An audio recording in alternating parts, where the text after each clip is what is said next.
Hey everyone, and welcome back to PC Gaming Pulse. The news cycle is absolutely electric right now, with groundbreaking tech and game-changing announcements dropping faster than ever. You do not want to miss what we've got lined up today, because we're diving deep into some of the most exciting developments hitting the PC space. Today, we're kicking things off with a look at a radical new approach to gaming setups that promises incredible performance without the massive footprint. Next up, we're dissecting the PC hardware requirements for a highly anticipated new release that's got everyone talking. The specs are unexpected, to say the least, and they might just change how you think about what your system needs to run the latest titles. Then, we're shifting gears to some seriously impressive hardware innovation. A major manufacturer is launching a powerful new external solution that could be a game changer for portable PC power. And we've got all the details on how it's aiming to deliver desktop-class performance. Finally, in a move that's sending ripples of excitement through the community, a beloved racing title is getting a second life thanks to an incredible fan-led project. We'll tell you how this classic is set to spring back to life later this month. Stick around, because this is the news you need to know. Don't forget to like, subscribe, and ring that notification bell so you never miss an update. Mini PC Masterclass, is this the future of gaming setups?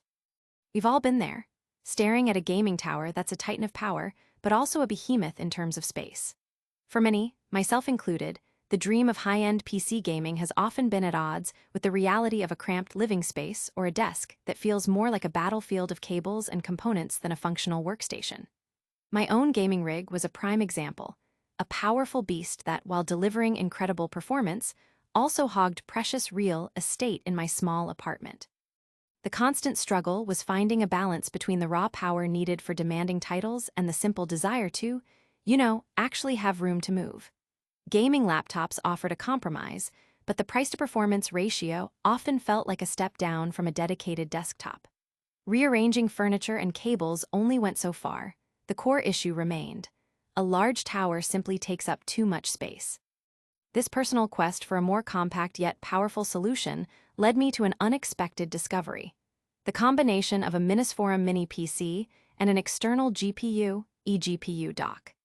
This setup essentially separates the processing power into two components: a tiny, desk-friendly mini PC and a separate enclosure housing a high-performance graphics card. With a capable GPU like the RTX 5060 handling the visual heavy lifting, and a compact system like the Minisforum AI X1 Pro providing the brains, the result is a rig that rivals the performance of my old tower while occupying a mere fraction of the physical space.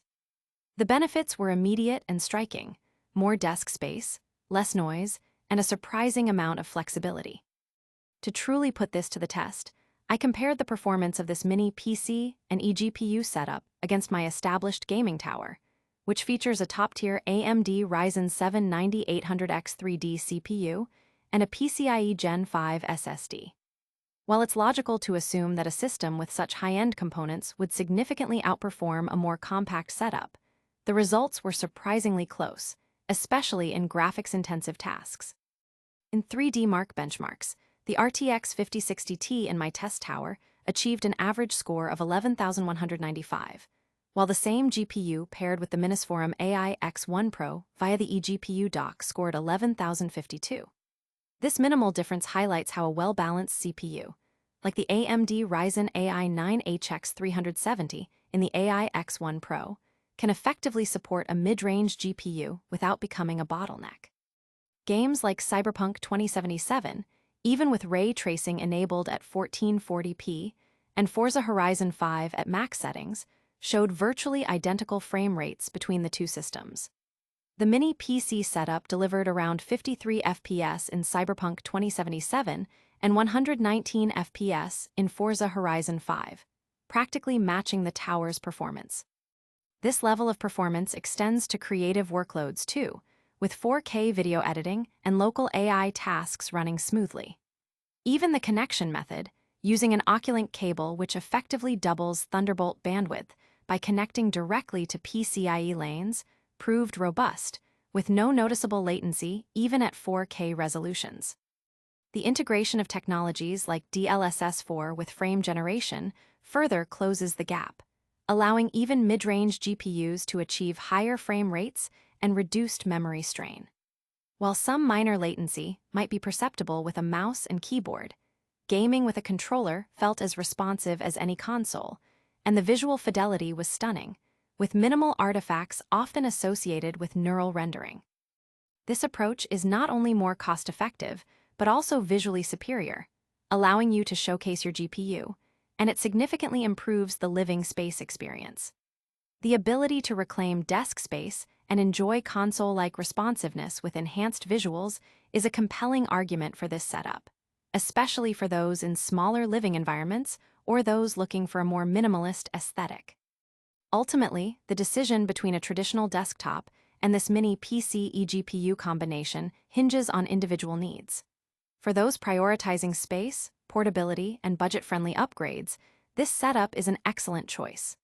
However, for performance purists who value modularity and the ability to upgrade every component individually over time, a traditional desktop tower remains the king. Yet, for the vast majority of users, the performance difference is negligible, making the mini PC and eGPU route a surprisingly viable and often superior option for a cleaner, more adaptable gaming experience. But is this compact powerhouse the only way to achieve high-end PC gaming without breaking the bank? Stay tuned as we dive into the surprisingly demanding system requirements for an upcoming title that might have you rethinking your current rig. Dying Light, the beast's demanding specs raise eyebrows.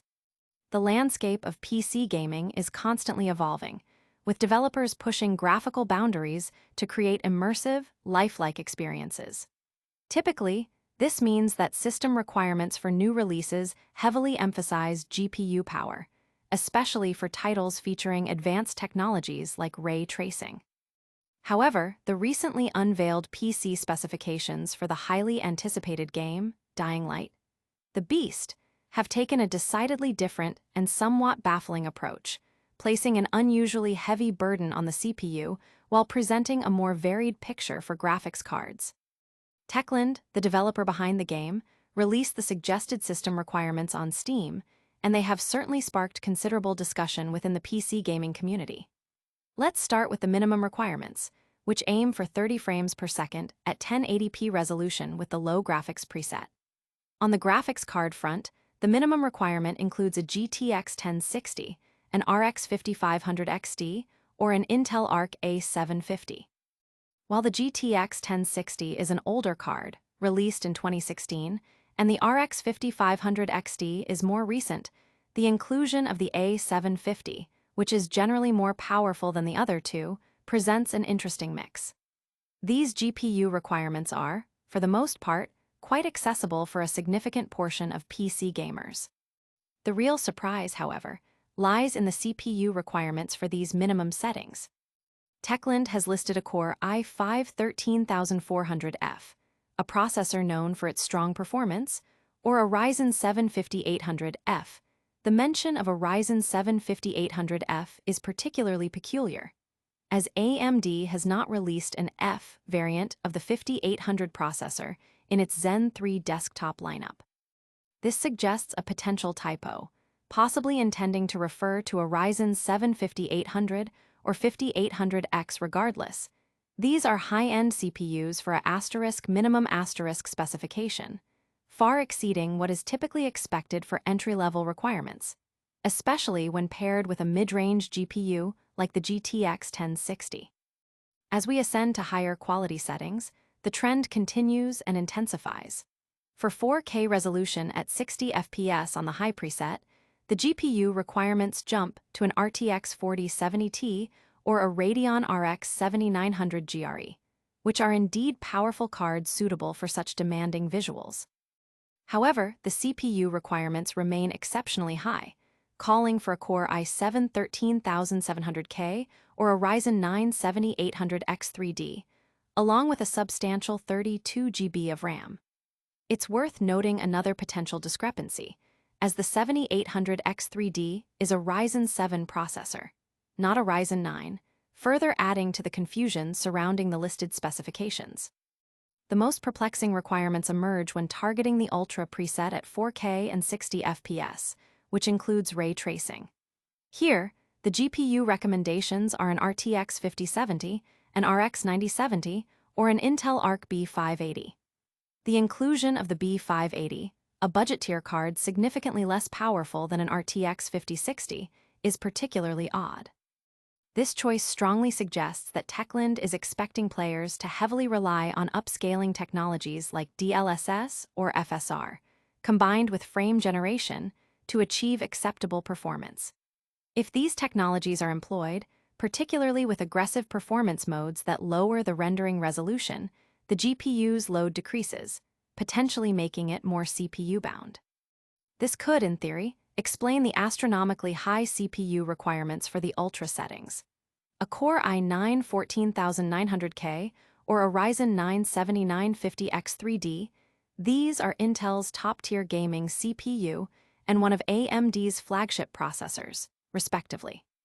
The choice of the 7950X3D is also questionable, as the Ryzen 7 9800X3D is generally considered superior for gaming due to its unified CPU cache design. These system requirements, particularly the CPU demands, appear to be a significant departure from industry norms and have led many to speculate about potential errors or a misunderstanding of how modern hardware, especially with upscaling and frame generation, interacts. It's possible that Techland will issue updated specifications before the game's official launch. The inclusion of specific requirements for laptop users, while a welcome gesture, also mirrors the same unusual pairing of low-end GPUs with powerful CPUs. While these demanding specs might make you reconsider your current setup, there's another piece of hardware making waves that aims to bring immense power to even the slimmest of laptops. Get ready to explore a revolutionary external GPU solution that promises desktop-class performance on the go. Gigabyte's AI Box unleashes RTX 5090 power externally. The quest for portable yet powerful computing solutions continues to drive innovation in the hardware space. For years, gamers and creative professionals have sought ways to bridge the gap between the convenience of a laptop and the raw performance of a desktop PC.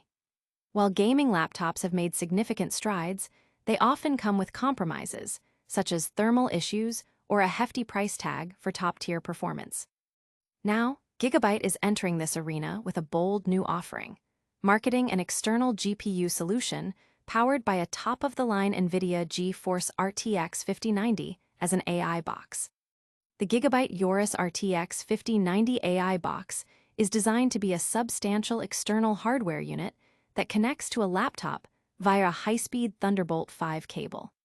The primary pitch is to provide users with near-desktop-level graphics performance without the need to house such powerful components directly within a laptop chassis. This approach aims to alleviate concerns about heat and bulk, offering a more refined and powerful experience for demanding tasks like gaming, complex creative workflows, and, as the name suggests, artificial intelligence processing. To manage the immense power of the RTX 5090, Gigabyte has equipped the AI box with its WaterForce liquid cooling system. This robust cooling solution includes a large copper baseplate, a 240mm aluminum radiator, two 12cm fans, and an optimized water pump, all working in concert to maintain cool and quiet operation even under heavy load. Gigabyte is casting a wide net with this product, targeting gamers, content creators, and AI enthusiasts alike. The RTX 5090 GPU itself boasts 32 GB of VRAM and is capable of over 3,000 AI tera operations per second, TOPS, underscoring its potential for computationally intensive tasks. However, the AI box branding has raised some questions. Gigabyte has a history of producing similar external GPU solutions without leaning so heavily on AI-specific marketing. This suggests that while the box is certainly capable of AI workloads, the branding might be an attempt to capture a broader market or capitalize on the current AI boom. Furthermore, when compared to other recent innovations, such as the Framework Desktop PC with its extensive RAM configurations for AI workstations, The 32 GB of VRAM in Gigabyte's box, while substantial, might not represent the absolute cutting edge for highly specialized AI tasks. Pricing is another critical factor, and Gigabyte has yet to announce the manufacturer's suggested retail price, MSRP, for the Yoris RTX 5090 AI box. Given the inclusion of an RTX 5090 and a sophisticated cooling system, it's highly probable that the price will be significant, likely in the range of several $1,000s, potentially rivaling or exceeding the cost of a mid-range gaming laptop or even a complete desktop system. This raises the question of value proposition. Is the convenience and flexibility of an external GPU worth the premium price, especially when compared to integrated solutions or traditional desktop builds? The current state of hardware pricing, influenced by various market factors including tariffs, further complicates the affordability aspect. Beyond raw power and cost, practicality is also a consideration. While the Thunderbolt 5 connection offers high bandwidth and also supports 100W power delivery to charge the connected laptop, the overall setup still involves managing cables and an additional large peripheral. The idea of pairing a budget laptop with such a powerful external GPU might seem appealing on paper, but the experience could be limited by the laptop's display or other internal components. While eGPUs offer undeniable flexibility, especially for users who frequently switch between portability and desktop power, the potential high cost and the existence of more integrated solutions prompt a question about the target audience for such a premium external offering. This external powerhouse offers a glimpse into the future of flexible PC performance. But what happens when a beloved gaming classic gets a second chance at life? Not from its original creators, but from its dedicated fans. Prepare for some exciting news about a fan-driven project that's bringing a popular racing game back from the digital grave. Fan project set to revive the crew with custom servers. The world of PC gaming is often shaped by the passion and dedication of its community. When official support for a game ends, it can be a devastating blow to its player base, leaving a beloved title unplayable. This was the fate that befell Ubisoft's street racing game, The Crew, when its servers were officially shut down in April 2024. Making matters worse, Ubisoft began revoking game licenses shortly thereafter, a move that effectively rendered the game inaccessible even for those who had purchased it. However, in a testament to the enduring appeal of the game and the ingenuity of its fans, a dedicated community project, The Crew Unlimited, is poised to bring the game back to life through a custom server emulator. The Crew Unlimited project has announced that its custom server emulator is nearing completion and is scheduled to launch on September 15. According to a message on their newly launched website, the project is now feature complete, with the remaining tasks focused on thorough testing and validation of the software before its public release. The project lead, Whammy4, expressed excitement about the culmination of their efforts, thanking the community for their patience and support. This fan-driven initiative is a direct response to Ubisoft's decision to sunset the game, a move that was met with significant backlash, including legal challenges and a European Citizens Initiative petition that garnered over 1 million signatures. The intensity of this reaction prompted Ubisoft to pledge that similar server shutdowns would not occur for future titles like The Crew 2 and The Crew Motorfist, highlighting the impact of community feedback. One of the key challenges for fan emulation projects is bypassing developer restrictions. The Crew Unlimited team, however, has stated that their emulator will allow players to run the game without modifying any game files, effectively bypassing Ubisoft's license revocations. While the project requires users to still possess a legitimate copy of The Crew to run the game files, the team has noted that they have no means to differentiate between legitimate and non-legitimate copies, thus allowing access to anyone who can launch the game. Currently, the emulator is designed exclusively for PC versions of The Crew, though the team has indicated the possibility of future support for console versions. Modding will be fully supported in offline modes, while online play will be restricted to cosmetic modifications. The crucial question now is how Ubisoft will respond to this fan-led revival. Historically, such projects often attract legal attention, leading to cease and desist orders. However, the Crew Unlimited operates in a unique context. Ubisoft has already faced severe public criticism and legal scrutiny for its handling of the Crew's shutdown. Taking action against a fan project that aims to restore access to a game many feel was unfairly taken away could reignite this negative sentiment and further damage the company's reputation. This makes a heavy-handed legal response unlikely, as it would be counterproductive to Ubisoft's efforts to rebuild goodwill with its player base. Adding another layer of intrigue, the Crew Unlimited website includes Ubisoft in its special thanks section, suggesting a potential, albeit unconfirmed, understanding or tacit approval from the game's publisher. This could imply that Ubisoft might be taking a hands-off approach, perhaps recognizing the community's desire to keep the game alive and the potential reputational damage of shutting down the project. The team has reached out for clarification on any potential legal challenges, and updates are expected. Regardless of Ubisoft's stance, the impending launch of the Crew Unlimited represents a significant victory for fan preservation and a potential lifeline for a game that many thought was lost forever. That wraps up our look at the fan-led revival of a classic racing game. But before we go, let's quickly recap the biggest stories we've covered today. And that's a wrap on today's pulse-pounding news. We saw how a mini PC and eGPU combo can deliver incredible gaming power in a tiny footprint. We dissected the surprisingly demanding CPU requirements for Dying Light, the Beast, and explored Gigabyte's powerful new external RTX 5090 AI box. Finally, we celebrated the fan-driven project bringing the Crew back to life. Don't forget to smash that like button, subscribe to PC Gaming Pulse for all your latest tech and gaming updates, ring that notification bell, and let us know in the comments which story you found most electrifying. Follow us on all social platforms to stay connected. We'll see you in the next one.